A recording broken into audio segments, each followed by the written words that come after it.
Monument de l'histoire du cinéma, le Carlton à Cannes est un palace mythique. Son histoire est liée à celle du Festival du film. Depuis 1946, 12 jours durant au mois de mai, toutes les vedettes s'y retrouvent. Et lorsque les paparazzi photographient les plus grands acteurs, le Carlton n'est jamais très loin.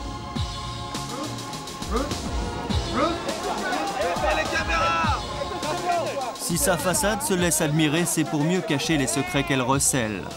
Derrière ces murs, en effet, les grandes pages du cinéma, mais aussi de petites histoires qui se vivent. Univers feutré où les murs n'ont pas d'oreilles, où le personnel trié sur le volet parle peu.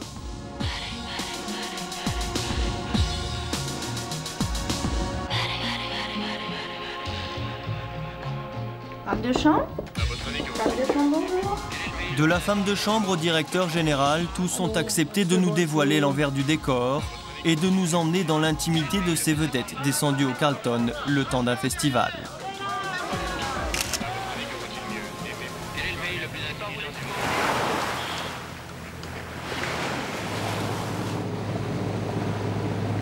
Jean Andrietti a été voiturier au Carlton pendant 46 ans.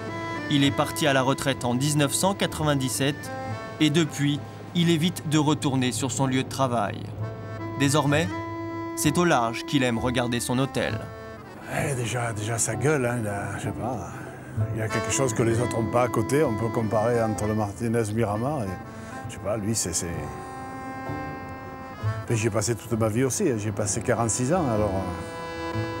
On a un petit serment de cœur, on aimerait bien encore y être un petit peu. Tout à fait au mes débuts, j'avais 16-17 ans. Et je voulais aller au festival, on était deux copains.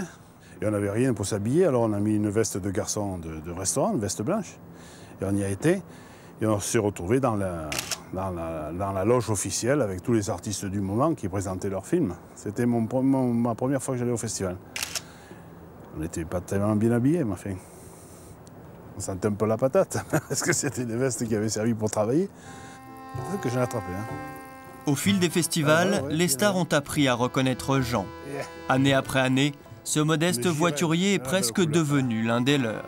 Elle bouge, il faut voir que c'est pas un poisson.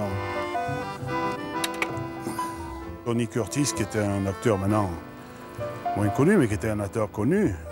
La dernière année que j'étais à l'hôtel pour le festival du film, il était au Cap d'Antibes. Et il est passé au Carlton pour simplement me saluer. Moi, je pensais qu'il me bluffait. Et sa fiancée du moment, elle m'a dit non, il a fait le détour exprès pour vous dire bonjour. Ben, je trouve que ça fait plaisir. Le poisson, il s'en fout que j'étais. Hein. Il ne veut pas venir bouffer.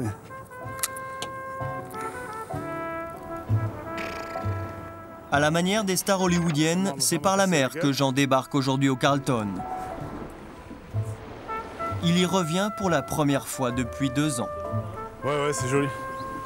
Mais même en ayant passé toute ma vie là, quand je viens à l'hôtel ou que je rentre dans le hall, je suis toujours autant impressionné qu'à mes débuts. Hein.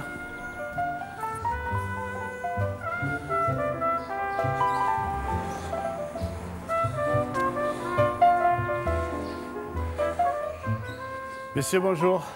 Bonjour Jean. Salut, c'est Gali. Ça se passe bien? Je ne manque pas trop. Et vous? C'est très bien. Ouais. Mais c'est bien, profitez bien. Ma place, c'était ici.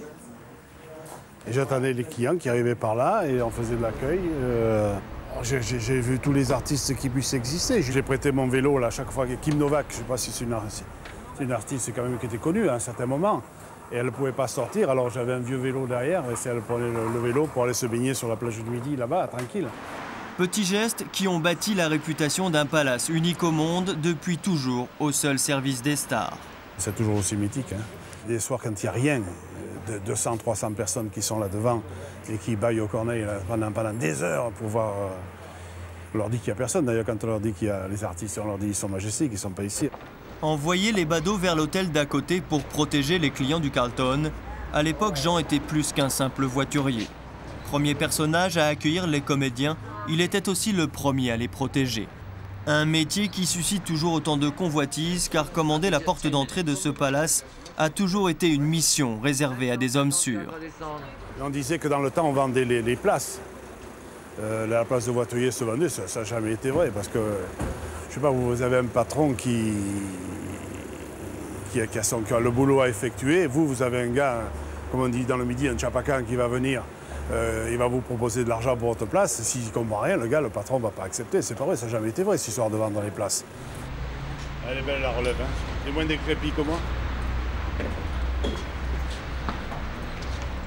Il est plus beau que moi. Moi, j'étais aussi beau que ça. Relève assurée aussi plusieurs étages au-dessus. Didier Boisdin dirige le Carlton depuis 1994. À 34 ans, il était alors le plus jeune directeur de Palace de France. Une responsabilité qu'il n'a pas hésité à assumer. Moi, j'ai fait ma carrière à l'étranger, je fais partie de ces hôteliers internationaux qui sont expatriés permanents. Et lorsqu'on m'a appelé, il m'a dit « Bon Didier, le Carlton est libre, si vous voulez, vous le prenez dans 2 semaines, dans 3 semaines. » J'ai dit « Laissez-moi réfléchir, 1, 2, 3. » Oui, j'ai réfléchi, je le prends, et bien sûr, j'étais content. J'étais triste de quitter le Canada et Montréal parce que j'ai beaucoup aimé. Mais bon, le Carlton, c'est autre chose. C'est plus qu'un hôtel. C'est plus qu'un hôtel, c'est un monde de légende et je pense qu'il y a un Carlton dans sa vie. C'est un bonheur, oui, qu'on doit vivre une fois. Ouais, ça, c'est tous les souvenirs du festival, ils sont là pour l'instant. Michel Morgan, ouais, j'ai un grand souvenir avec Michel Morgan parce qu'elle me dit, monsieur, je suis tellement contente de revenir au Carlton, ça représente tellement de choses pour moi. Et je l'accompagne dans sa suite. On venait de refaire baptiser les suites de l'hôtel. Elle avait sa suite Michel Morgan. Elle ne le savait pas. Et je lui dis en l'accompagnant dans le couloir, vous savez, madame, en plus, ce soir, vous allez dormir chez vous. Et elle arrive devant sa suite, elle voit le nom suite Michel Morgan. Il y a quelques petites larmes qui ont perlé dans ses yeux. Elle était très émue. C'est un bon moment, c'est un grand moment avec Michel Morgan.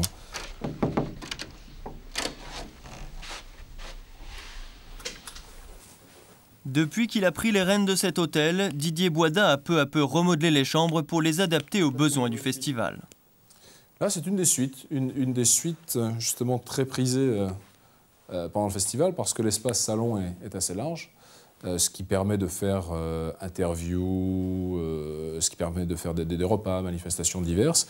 La vue est super parce qu'on est sur le milieu de la façade du bâtiment, donc ce sont des suites qui se vendent très bien, qui correspondent justement à ce créneau de clientèle. Des suites louées 15 000 francs la nuit. Pendant le festival, elles sont occupées par les compagnies américaines du cinéma. Ici, la suite impériale, la plus chère. 400 mètres carrés de marqueterie et de marbre, 4 chambres, son prix, 48 000 francs.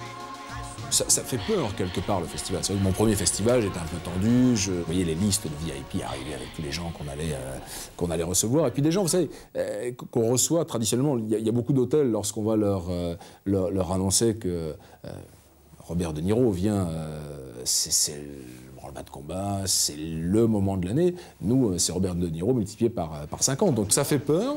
Je crois qu'on s'y prend très vite. Ils sont combien? 220. Ça fait partie du grand plaisir de chacune des personnes de l'équipe de direction et de chacun des employés. Ils aiment bien ce stress. Madame, bonjour. Un stress que les 650 employés subissent avec plaisir, car ils savent en retour qu'ils approcheront les stars. Dans le bureau des gouvernantes, tous les matins, distribution des listes. Merci Isabelle, bonne journée. Pour les femmes de chambre, des suites à nettoyer, mais aussi parfois, au hasard des plannings, des grands comédiens ou des personnalités à rencontrer. Voilà. Tous les matins, ils peuvent découvrir les noms des clients sur leur liste, qui reste un peu secrète pour nous, pour pas que tout le monde soit au courant. Elles se le disent entre elles, et puis à ce moment-là, elles viennent s'aider, elles disent « Tiens, est-ce que tu peux pas venir m'aider pour faire telle chambre ?» Et puis comme ça leur donne l'occasion de voir la personne en question. Marie-Hélène est femme de chambre depuis 13 ans, l'une des plus anciennes et des plus expérimentées aussi. Les gouvernantes lui confient donc les chambres des personnalités les plus difficiles à gérer, une tâche que Marie-Hélène n'échangerait pour rien au monde. Femme de chambre, bonjour. Femme de chambre, bonjour. Alors, on a nos chambres, on a notre section, on a nos chambres attitrées à faire et jamais on échange les chambres. Sauf qu'il y a une star aussi. Ah non, ça bon. Vous gardez votre star. Ah oui, on garde nos stars. C'est clair. Marie-Hélène garde ses stars pour elle, surtout lorsqu'elle en est fan. Le jour où elle a préparé la chambre de Michael Jackson, l'excitation était totale.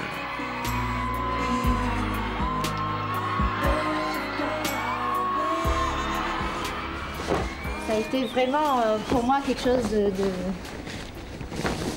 d'extraordinaire. Ensuite, pour pouvoir raconter aux copines que j'ai fait la chambre de Michael Jackson. Et à mon fils qui a 13 ans. Pourquoi c'est excitant de faire la chambre de Michael Jackson plutôt que d'un inconnu? Parce que, je ne sais pas, c'est quelqu'un qui peut être pour nous presque inaccessible d'approcher de près, en temps, dans la vie courante, dans la vie normale. Et pour nous, c'est vrai que c'est très excitant d'être femme de chambre au Carlton. Moi, je suis très contente d'être femme de chambre au Carlton. Et je ne sais pas si je pourrais le faire c'est vrai, j'avoue, dans un petit hôtel.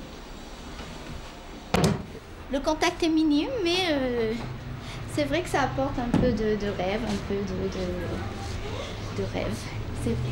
Et pour que le rêve recommence année après année, le festival se prépare ici tous les jours par petites touches. Tous les matins, le directeur général de l'hôtel réunit ses chefs de service.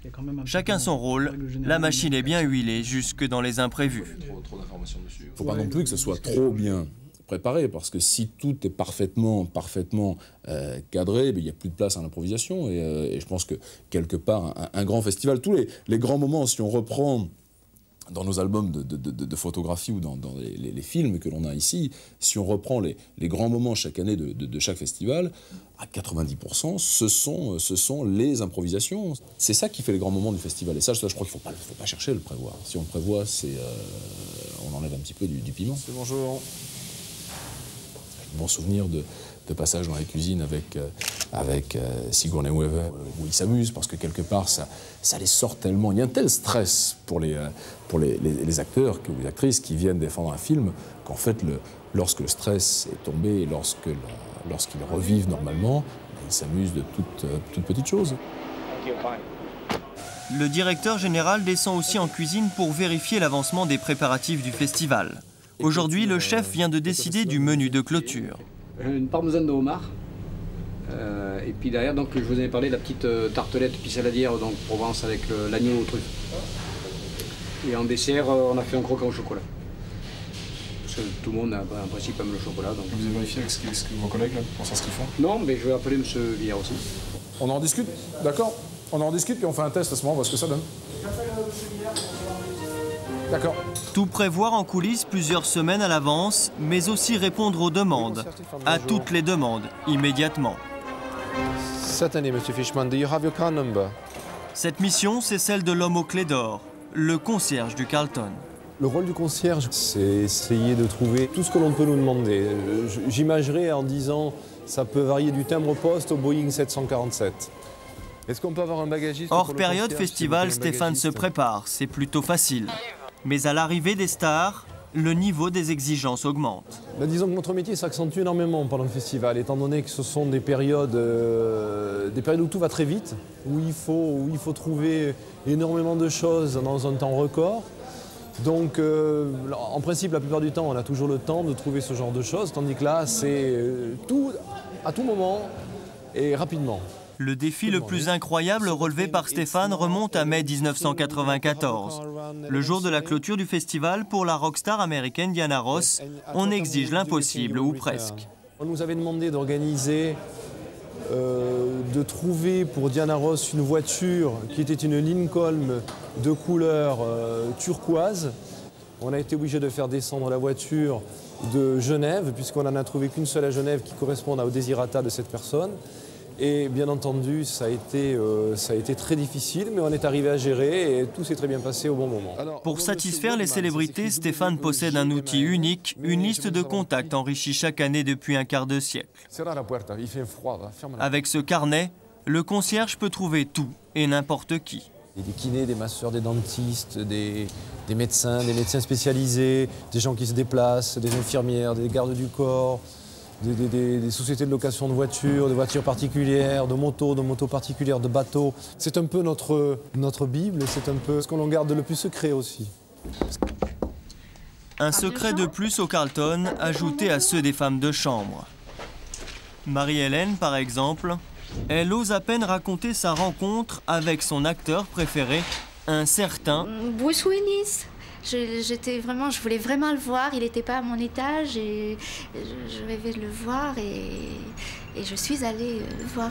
Je l'ai guetté à l'étage où il était pour qu'il sorte de sa chambre. Et je faisais des allées et venues. Je montais à mon étage, je descendais, je montais, je descendais jusqu'à ce qu'il soit sorti de sa chambre et j'ai eu de la chance de le voir. Vous l'avez bousculé, vous êtes tombé nez avec lui? Oui, absolument. C'est-à-dire? Absolument. Il allait prendre l'ascenseur. Et ben je l'ai pris aussi, comme ça. Chose qui est formellement interdite. Petit arrangement avec les règles en vigueur dans ce palace. Car parler avec les vedettes, c'est justement tout le contraire de ce que l'on apprend dans des stages de formation. Ici, le personnel récemment embauché découvre ce qu'il ne faut surtout pas faire quand on travaille au Carlton. Et surtout pendant le festival du film. Le hôtel est un vrai hall de gare. Donc là, vous restez discret, tranquille, vous ne vous mêlez pas de leur vie privée et surtout, vous n'avez pas à commencer à discuter de qui vient dans leur chambre, qu'est-ce qu'elles font de façon dans leur vie privée et tous ces petits détails. Le festival du film a quand même évolué. La clientèle du festival du film et toutes ces stars venaient avant et voulaient se montrer et voulaient vraiment qu'on en sache un peu plus sur leur vie. Aujourd'hui, c'est le contraire. C'est le contraire. Ces gens veulent se cacher et ne veulent surtout pas qu'on les embête. Donc il a fallu vraiment briefer le personnel là-dessus. Un personnel briefé obligé de mesurer chacune de ses paroles. Difficile donc d'obtenir des confidences sur les caprices des stars. L'une d'elles, pourtant, a marqué Marie-Hélène. À l'écran, il était encore à l'époque Bond, James Bond. Moi, je me rappelle de Timothy Dalton qui n'aimait pas les jeunes. Oui. On l'avait mis dans une suite où il n'aimait pas du tout cette couleur. Et on avait tout préparé pour lui. Vous vous rappelez pas de ça? On avait tout préparé, des beaux bouquets, vraiment... et il n'aimait pas du tout cette couleur et on a été obligé de le changer. Une faute que tente d'éviter cet homme. Derrière son ordinateur, il exerce un métier qui n'existe que dans les palaces ou dans d'autres professions. Il fiche ses meilleurs clients, répertorie leurs désirs. Des informations confidentielles. Donc si on arrive à anticiper ce qu'ils aiment, ça fait toujours la différence par rapport à peut-être à d'autres endroits. Par exemple, nous avons Johnny Depp qui vient assez souvent, qui aime du coca sans caféine. Ça, on ne le savait pas. On a dû la chercher d'ailleurs, c'était pas facile de la trouver sur Cannes. Nous avons eu Kim Basinger dans l'hôtel, qui effectivement aime par exemple des cacahuètes non salées. On n'en avait pas en stock, on est allé les chercher. Il aime du jus de pomme sans sucre. Nous avons eu pendant le festival d'il y a 2 ans Isabelle Adjani qui était présidente du jury. Elle aussi, elle avait une diète relativement stricte, donc il fallait tous les jours avoir du radis frais, salade de roquettes, poussée d'épinards à disposition. C'était marrant et à la fin, effectivement, elle est repartie contente. Des attentions qui font la différence. Les plus grands y sont sensibles. Et même s'ils reviennent chaque année, ici, ils sont toujours considérés comme des clients uniques. Au Carlton, les membres de la grande famille du cinéma doivent se sentir chez eux. Aujourd'hui, c'est le calme plat, mais pendant le festival, le hall est déjà bourré à craquer. On a des grands panneaux publicitaires au-dessus de la porte, il y a des panneaux publicitaires au-dessus des 4 piliers. Donc l'hôtel est bourré à craquer, puis il y a beaucoup d'agitation, beaucoup d'arrivées, beaucoup de départs, beaucoup de personnel qui se croisent. Hein. C'est la folie un petit peu. Bon, maintenant, vraiment, c'est le jour, la nuit. Hein.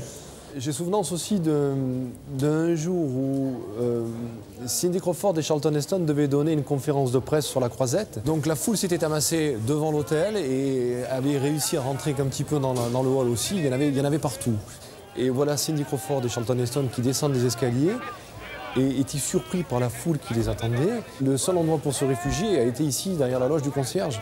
Et là, ça a été un fort moment d'avoir quand même Bénur et Cindy Crawford dans la loge avec nous en train de discuter. Donc pour partir, il était hors de question qu'ils ressortent par là, par le même endroit où ils sont rentrés. Et je ne sais pas si vous avez vu, on a quand même un petit endroit ici où on se change et l'on s'en va, donc avec un escalier qui descend dans les sous-sols.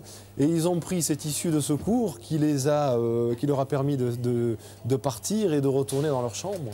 Cet escalier est l'une des sorties secrètes qui permettent aux stars de partir ni vus ni connus. Le chef de la sécurité du Carlton est le seul à connaître toutes les astuces pour échapper à la foule. Pendant le festival, aidé d'une vingtaine d'hommes cachés dans les couloirs, il contrôle toutes les allées et venues. Gabi refuse de dévoiler son système de surveillance, tout juste consent-il à nous donner le nombre de sorties non officielles. Il y a 1, 2, 3. 3. Voilà, c'est ascenseur-là, je le fais sortir par là.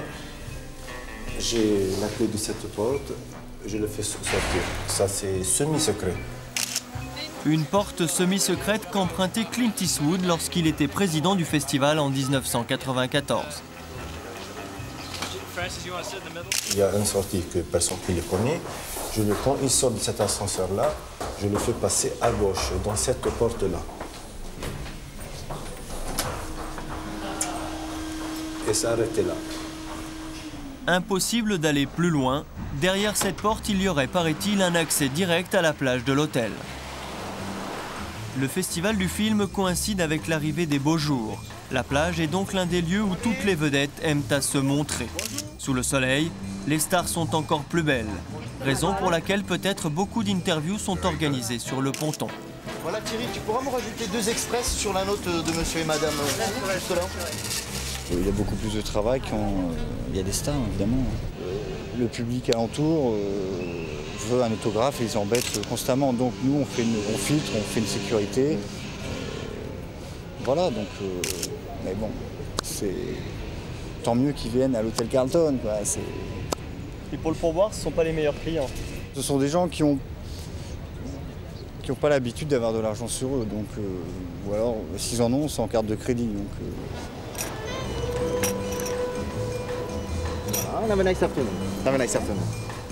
Les plagistes n'attendent rien des stars, mais quand elles se montrent ici, certains en gardent un souvenir plutôt ému. Il y a quand même quelqu'un qui m'a impressionné, c'est Pamela Anderson. Ça, c'est... Ouais, c'est rien de le dire, en fait. Franchement. Qu'est-ce qu'elle a dit? J'étais comme mon collègue, espadité. Olive? Non, c'est vrai, non, mais c'est... L'air connu tout de suite. Bah, moi, ça, déjà, quand je voyais déjà que les gens ils se marchaient les uns sur les autres, déjà j'ai su que c'était elle. Non, c'est vrai. Non, c'est à voir. Pamela? Pamela! Can you sit? Pamela! Pamela, please, this way, Pamela!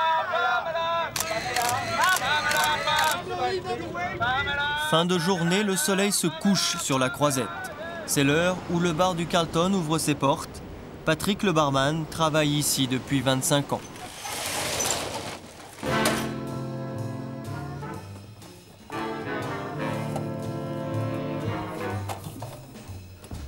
Alors vous trouvez actuellement au Petit Bar, qui est un des lieux saints, disons, de la Mecque du Carlton.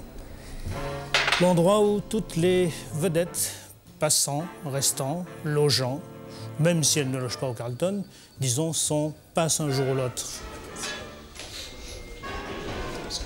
Pour voir et être vu, il faut donc venir au Petit Bar du Carlton.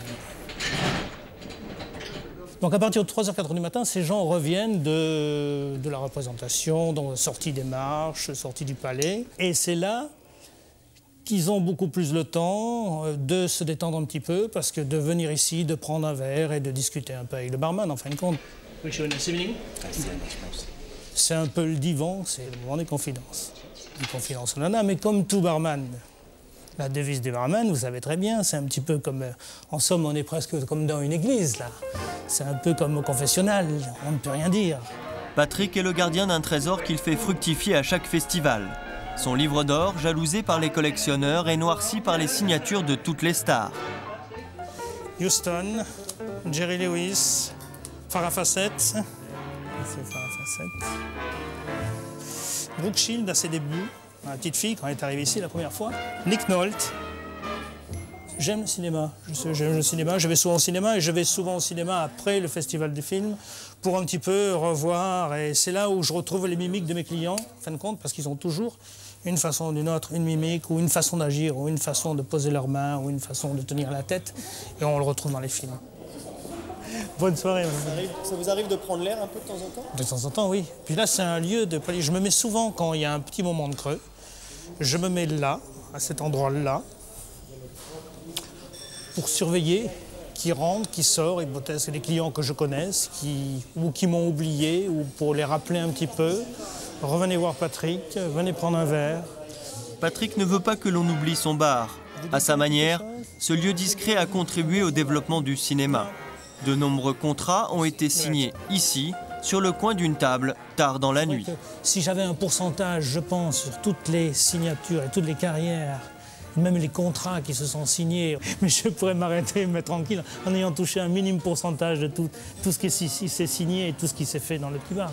Et donc maintenant, on attend le prochain festival du film. Avec la même joie. Toujours avec la même joie, le même bonheur, et la même anxiété, la même fièvre. C'est pas la fièvre du samedi soir, mais c'est la fièvre du festival. En cette année 2000, la fièvre du festival gagnera l'hôtel pour la 53e fois. Et cette année encore, sous l'objectif des appareils photo, le Carlton prendra la pause. Mélangé aux petites folies des stars, cet instantané fixera un peu plus pour l'éternité la légende du cinéma.